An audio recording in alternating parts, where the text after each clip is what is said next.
You know, to be a product planner, you have to actually be very well read. You have to know something about politics, you have to know something about fashion, you have to know something about engineering.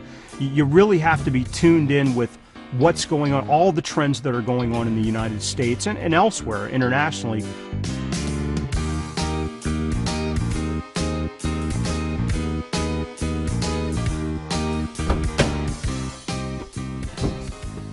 Hi, I'm David Sullivan, car line manager for Subaru of America.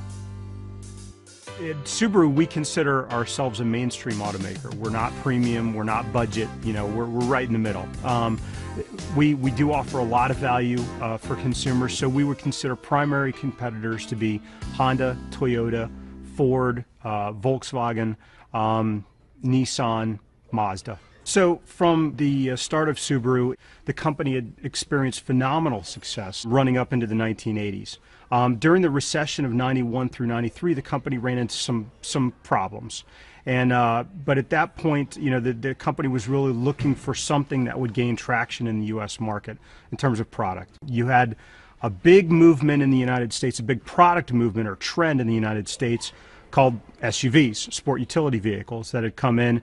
The Ford Explorer was extremely popular. You know, there were a lot of other vehicles of that ilk that were driving the market. In that time frame, Subaru said, you know, how can we get involved in this trend?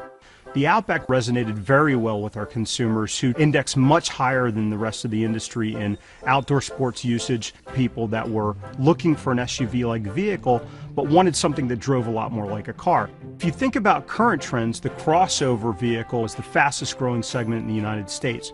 The Outback was actually one of the original crossover vehicles to be sold in the United States. So our portfolio is tailored absolutely to leverage long-term trends.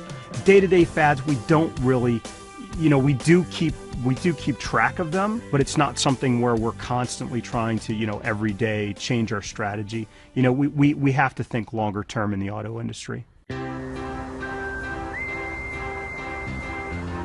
Yeah, we've always been known for being a green company. That was always who we were and always who we are. Hello, my name is Michael McHale. I'm Director of Corporate Communications for Subaru of America. In recent years, people are expecting green in their product.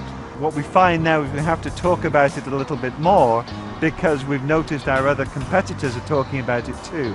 We've been doing it for a lot longer. We just need to remind people of that. The bigger issue as well is they expect corporations to do the right thing. There are certain pressures on the industry right now. When you look at global warming, the car industry gets probably a little bit more than its fair share of attention because of global warming. But there's pressure on us to increase our fuel economy. $10 or $12 a gallon for gas in Europe has definitely driven them to smaller cars, more fuel efficient cars. We're certainly going to see that in the US in the next 5 to 10 years. Gas prices will continue to rise, and so customers will be looking for more and more fuel efficient cars. So the whole industry is looking at that. And Subaru, we've always been a smaller car maker of smaller cars. So people expect us to have good fuel economy. Our new Impreza gets 36 miles per gallon. It's the most fuel efficient all-wheel drive car in the world. And we've had to do that because our customers need it. And if you don't respond to your customer, you're dead in the market. We saw the downturn coming in 2008. The car industry in general fell by around 40%. And we were worried. We sat like this waiting for it to happen, and the customers kept coming in. In fact, in that month, 96% of our buyers were new to Subaru. So we didn't only hold our current customers, we brought in a whole bunch of other people too. I think a lot of people got nervous. They got out of big SUVs and big trucks, and they were looking for a company they could trust. Maybe they were used to all-wheel drive in their big truck and they liked that, so they wanted it in a smaller car. They looked around who was offering that. Subaru was. So we worried, we thought sales would drop. In actual fact, they increased.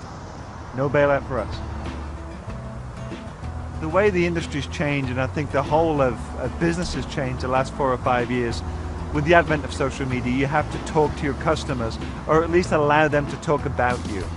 Customers expect you to be reachable. They expect to be able to find you on Facebook and Twitter, and we do all of those things. So we provide content that they can send to their friends, they can share with their friends, whether it's about our great gas mileage or our great plant in Indiana that has zero landfill. We give them that kind of information they can send across, and your customers are your best advocates. They'll do it for you if you allow them. Yeah, when the earthquake hit in spring of 2011, it worried the heck out of us because you don't know if your plant will be down for a day or a week or a month or 6 months. And that's when you start to realize that a car is made up of 40,000, 60,000 different pieces. And all of those pieces have to come from your supply chain. So not only do you have to check that your plant is okay to run, you have to check that 60,000 other plants are okay to run. So it's like a ticking time bomb. You have to wait for that full report to come in, and it was one part that affected our business. So for the lack of one part that was damaged, our production was halted for weeks and weeks. We could see that shortfall coming. It took probably 6 to 8 weeks for that to come through to sales. So that production didn't make sales 6 to 8 weeks later, and suddenly we're short on cars. So, once we realized that we were going to be short of product through the summer, we made a real point of reaching out to customers and saying, hey, bear with us, give us your patience, we'll get your car to you if you can just understand why we're going through this situation. And even with that situation right now, we still expect to end the year probably in our second best sales year ever with no dissatisfied customers, which is always number one.